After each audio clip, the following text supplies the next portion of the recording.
જો તમારું પણ સપનું માધ્યમિક અને ઉચ્ચતર માધ્યમિક શાળામાં શિક્ષક તરીકે કામ કરવાનું છે તો ટાટ એચએસ ની ભરતી આવી ગઈ છે, એટલે કે ટીચર એપ્ટિટ્યુડ ટેસ્ટ હાયર સેકન્ડરીની ભરતી બહાર પડી છે, જેના ફોર્મ ભરવાની શરૂઆત 10 ફેબ્રુઆરી 2026 થી થશે અને 19 ફેબ્રુઆરી 2026 સુધી તમે એના ફોર્મ ઓજસની જે ઓફિશિયલ વેબસાઇટ છે એના ઉપરથી ભરી શકશો. ક્વોલિફિકેશનની જો વાત કરું તો ટાટ હાયર સેકન્ડરીમાં એપ્લાય થવા માટે તમે અનુસ્નાતક ડિગ્રી એટલે કે તમે માસ્ટર ડિગ્રી કરેલું હોવું જોઈએ તો તમે આના ફોર્મ છે ભરી શકશો.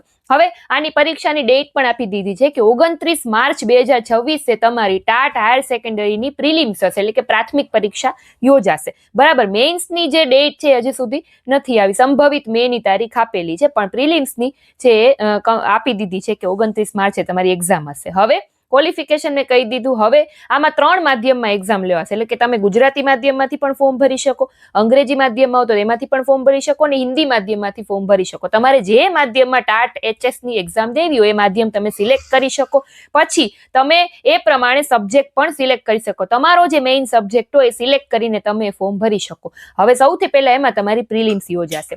પ્રિલિમ્સમાં તમે ગુજરાતી માધ્યમમાં હો તો ગુજરાતીમાં પેપર હશે, અંગ્રેજી માધ્યમમાંથી ફોર્મ ભર્યું તો અંગ્રેજીમાં હશે, હિન્દી માધ્યમમાંથી ફોર્મ ભર્યું હશે તો હિન્દી લેંગ્વેજમાં હશે.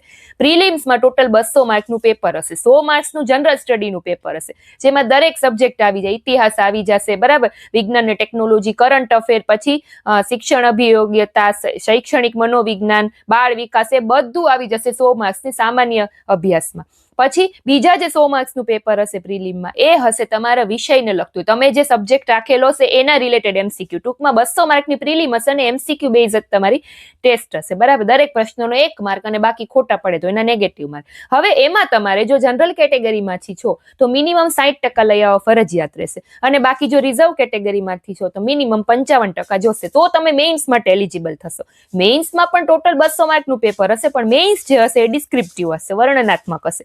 એમાં પણ 100 માર્ક્સનું અને ભાષાનું પેપર હશે અને 100 માર્ક્સનું તમારા સબ્જેક્ટ રિલેટેડ પેપર હશે. એ બધું તમારે જો ડિટેલમાં વાંચવું હોય તો પીડીએફમાં બધું મેન્શન કરેલું છે, ડિટેલમાં સિલેબસ પણ આપેલો છે. પીડીએફ રીડ કરવા માટે મારી ટેલિગ્રામ ચેનલ જોઈન કરી લો, એમાં મેં પીડીએફ છે ઓલરેડી પોસ્ટ કરી દીધી છે અને જે લોકો આમાં એલિજિબલ છે ટાટ એચએસ ના ફોર્મ ભરવાની શરૂઆત 10 તારીખથી થશે. વધારે માહિતી તમે SEBexam.org ની જે ઓફિશિયલ વેબસાઇટ છે એના ઉપરથી તમે મેળવી શકશો, બરાબર. તો વધારે માહિતી ને ભરતીને આવી અલગ અલગ રીલ જોવા માટે, ભરતી ઇન્ફોર્મેશન જાણવા માટે મને ફોલો કરો. Thank you.